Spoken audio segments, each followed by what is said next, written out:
Last year, I took on a dream ride, completing the Étape de Tour Sportive on the route of stage 19 of the Tour de France.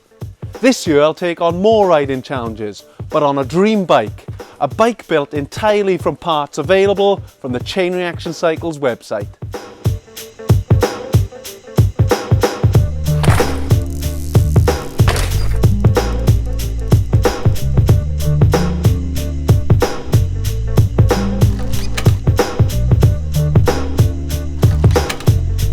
Picking a group set for the dream bike wasn't too difficult. I've ridden hundreds of miles on Shimano's 105 entry-level group set, and after riding Ultegra Di2 last year, the only way to go for me was electronic. I've chosen Shimano Dura-Ace Di2.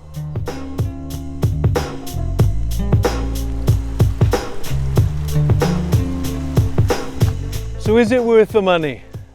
Well, a new group set is a big purchase. An electronic is more expensive than mechanical, but I think it's worth it for these reasons. Electronic offers slick, precise gear shifting. Gear changes are faster, there's less maintenance involved, and performance doesn't get worse over time or during bad weather conditions. If these benefits are important to you, then it's worth considering an electronic group set. I know I'd find it difficult to go back to mechanical.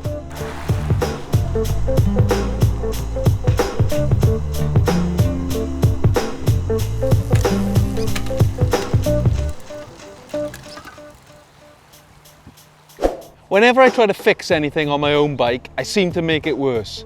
So having something that's fit and forget and that just works suits me perfectly. Apart from being really lightweight, Dura-Ace Di2 is fast, accurate and flawless, with consistent shifting every time. It just works beautifully, shifting through the gears without any hassle. It's got some cool technology built in too, including the ability to program the shifting functions. And the rear mech has got a built-in crash protection system, moving the cage out of harm's way in the event of a crash. Do you think electronic will dominate shifting in the future? Have you made the move yet, or are you sticking to mechanical? Let us know in the comment section below.